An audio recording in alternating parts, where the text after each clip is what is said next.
सिनान, मुझ पर एक एहसान करो प्लीज। अब मेरे करीब मत आना और ना ही मुझसे बात करना। ये सब नहीं हो सकता। सबा, मैं तुमसे अपनी मोहब्बत का इजहार कर रहा हूं और तुम इस तरह छोड़ के जा रही हो मुझे।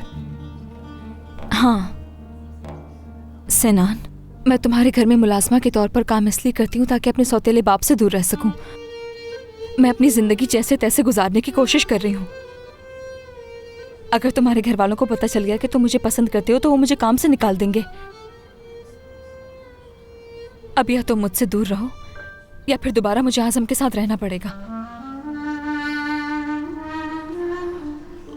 सबा,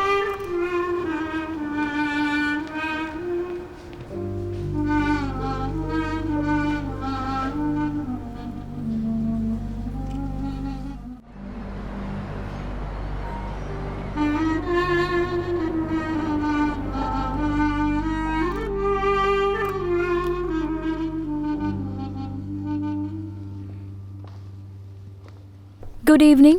गुड इवनिंग। शाम बखैर फातूश। शुक्रिया आपका। करीम, तुम जा रहे हो? हाँ, मैं भी जा रहा हूँ। घर जाने से पहले क्यों ना एक कप चाय हो जाए?